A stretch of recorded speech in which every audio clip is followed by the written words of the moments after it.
देखिए, वैज्ञानिकों के ऊपर पड़ा एक मोटा आदमी भारी इस आदमी के शरीर में हलचल होने लगती है और इसके शरीर का हर एक हिस्सा दुगना हो जाता है।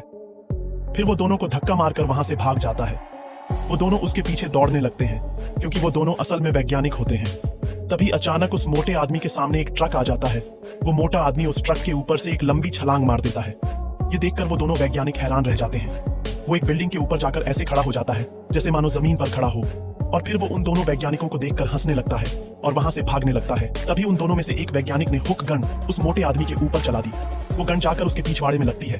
फिर भी वो मोटा आदमी रुकने का नाम नहीं लेता। तभी वो उस रस्सी को पकड़ता है और अपनी पूरी ताकत से उसे अपनी तरफ खींचता है। अब वो वैज्ञानिक कभी गाड़ी से टकराता है तो कभी बिल्डिंगों से, लेकिन हुक गन अब भी उस मोटे आदमी के पिछवाड़े में लगी हुई होती है। फिर भी वो वैज्ञानिक उस गन को छोड़ नहीं रहा था। तभी दूसरा वैज्ञानिक गन निकालकर मोटे आदमी पर फायर करने लगता है। जिस वैज्ञानिक ने हुक गन पकड़ रखी थी वो अपनी पूरी ताकत लगाता है उस मोटे आदमी को रोकने के लिए, लेकिन वो मोटा आदमी कहाँ रुकने वाला था। उसने फिर से अपनी ताकत से उस वैज्ञानिक को अपनी तरफ खींच लिया। तभी दूसरा वैज्ञानिक अच्छे से निशाना लगाकर उस मोटे आदमी के ऊपर फायर करता है और वो गोली जाकर उसके पिछवाड़े में लगती है और फिर वो मोटा आदमी सीधा शीशे वाली बिल्डिंग में एक आदमी के ऊपर जाकर गिर जाता है। दूसरे पार्ट के लिए सब्सक्राइब करें।